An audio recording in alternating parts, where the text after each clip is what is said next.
नमस्कार, आप देख रहे हैं भारत एक्सप्रेस डिजिटल और आपके साथ मैं अदिति त्यागी हूं। देश की राजनीति इन दिनों हिंदुत्व के इर्द गिर्द सिमटती दिखती है। सत्ता पक्ष से लेकर विपक्ष के तकरीबन सभी दल हिंदुत्व के एजेंडे पर अपने कदम बढ़ाते नजर आते हैं। बस फर्क इतना है कि कोई हार्ड हिंदुत्व पर चल रहा है तो कोई सॉफ्ट हिंदुत्व पर। कांग्रेस हिंदू को हिंदुत्व से अलग बताती है, जबकि बीजेपी दोनों को एक ही मानती है। ऐसे में जैसे जैसे 2024 के लिए सियासी तस्वीर साफ हो रही है, वैसे वैसे तमाम दल हिंदुत्व को अपना एजेंडा बनाने की लगातार कोशिश कर रहे हैं।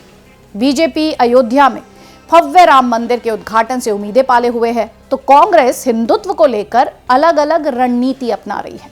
हाल ही में हुए विधानसभा चुनाव में देखा गया कि कमलनाथ के मंच पर कथावाचकों का आना और राहुल का हिंदुत्व के प्रति कई बयान, इसके अलावा 2024 के सियासी रण में उतरने वाली कांग्रेस के अलग अलग वर्जन आप इन्हें मान सकते हैं, और ये एक कोशिश भी पार्टी द्वारा सोच समझकर की गई। ऐसे में सवाल उठता है कि सॉफ्ट बनाम हार्ड हिंदुत्व की सियासत में आखिर फर्क क्या है। हिंदू और हिंदुत्व में शाब्दिक समानता के चलते पर्यायवाची होने का बोध होता है, लेकिन दोनों शब्दों को अलग अलग तरह से देखा जाता है। हिंदू एक फारसी शब्द है जो सिंधु से बना है। ईरानियों ने सिंधु नदी के पूर्व में रहने वालों को हिंदू नाम दिया। सिंधु नदी के आसपास और उससे आगे भारतीय उपमहाद्वीप में रहने वाले लोगों को हिंदू मानते हैं। अब आज के हिंदुत्व के मुद्दे को समझने की कोशिश करते हैं। बीजेपी सिर्फ हिंदू धर्म से जुड़े प्रतीकों को लेकर नहीं चलती, बल्कि आक्रामक तरीके से हिंदुत्व के मुद्दे पर खड़ी नजर आती है। राम मंदिर के मुद्दे से लेकर मथुरा और काशी तक का बीजेपी न सिर्फ अपने भाषणों में जिक्र करती है, बल्कि अपने घोषणा पत्र में भी जगह देती है। बीजेपी ने हिंदुत्व की पॉलिटिक्स को धार देने के लिए हिंदू धर्म के प्रतीकों का बखूबी इस्तेमाल किया। अयोध्या में राम मंदिर के लिए लाल कृष्ण आडवाणी ने रथ यात्रा निकालकर घर घर इस मुद्दे को पहुंचाया, तो प्रधानमंत्री ने बाबा विश्वनाथ की नगरी काशी को कॉरिडोर का निर्माण करवाकर संवारा। इसके अलावा गाय और धर्मांतरण को लेकर भी बीजेपी मुखर रही है। इस तरह बीजेपी ने खुद को हिंदू परस्त पार्टी के तौर पर स्थापित किया, जिसके चलते उत्तर प्रदेश में एक भी मुस्लिम को विधानसभा और लोकसभा का टिकट पार्टी नहीं देती। बीजेपी हार्ड हिंदुत्व विचारधारा वाले लोगों के पक्ष में मजबूती के साथ खड़ी रहती है। वहीं कांग्रेस ने अपने राजनीतिक एजेंडे में बड़ा बदलाव किया है और बीजेपी के हार्ड हिंदुत्व के जवाब में सॉफ्ट हिंदुत्व की राह पर चलती है। कांग्रेस कई राज्यों में सॉफ्ट हिंदुत्व पर फोकस कर बीजेपी के सामने राजनीतिक चुनौतियां खड़ी कर रही है। गुजरात से कांग्रेस का शुरू हुआ सॉफ्ट हिंदुत्व का कारवां राज्य दर राज्य आगे बढ़ रहा है। कांग्रेस 2017 के गुजरात विधानसभा चुनाव में सॉफ्ट हिंदुत्व का प्रयोग कर चुकी है, जहां राहुल गांधी मंदिर मंदिर जाकर माथा टेक रहे हैं और पूजा अर्चना कर रहे थे। यही नहीं, खुद को जनेऊधारी ब्राह्मण भी राहुल गांधी बता रहे थे।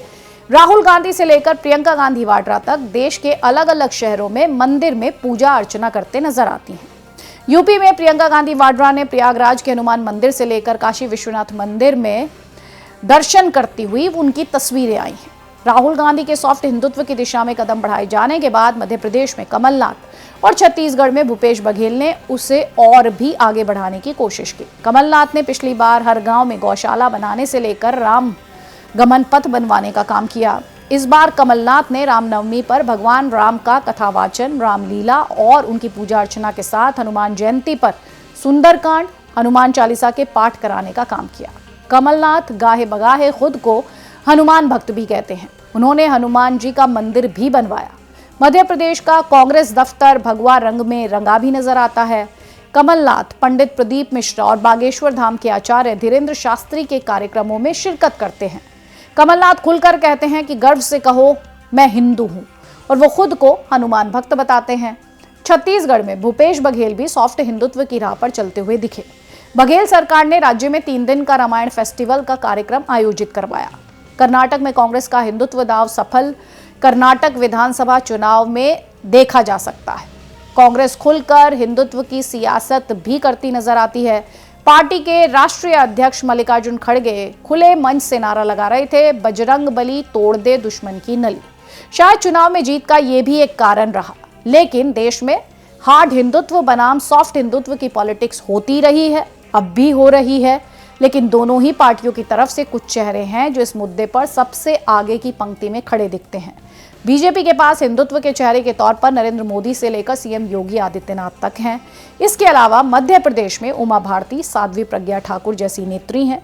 जो बिहार में गिरिराज सिंह हैं। ऐसे ही दूसरे राज्यों में भी बीजेपी के पास हिंदुत्व के फायर ब्रांड नेता हैं। बीजेपी के हिंदुत्व फेस के सामने कांग्रेस ने कुछ ऐसे लोगों को लाकर खड़ा किया है जिनका हिंदुत्व को लेकर चेहरा तो है, लेकिन वो हार्ड हिंदुत्व को नहीं फॉलो करते। इसे आप हार्ड हिंदुत्व वाली सियासत का काउंटर के तौर पर कांग्रेस पार्टी द्वारा देख सकते हैं। कांग्रेस में हिंदुत्व की सियासत करते हुए सबसे आगे कमलनाथ नजर आते हैं, उसके बाद छत्तीसगढ़ में भूपेश बघेल, तो राजस्थान में अशोक गहलोत। कर्नाटक में डीके शिव कुमार हिंदुत्व का चेहरा बनकर उभरे हैं, तो प्रियंका गांधी वाड्रा शुरू से ही हिंदुत्व के इर्द गिर्द अपनी सियासत को रखे हैं। यूपी में आचार्य प्रमोद कृष्णा सॉफ्ट हिंदुत्व का कांग्रेसी चेहरा है।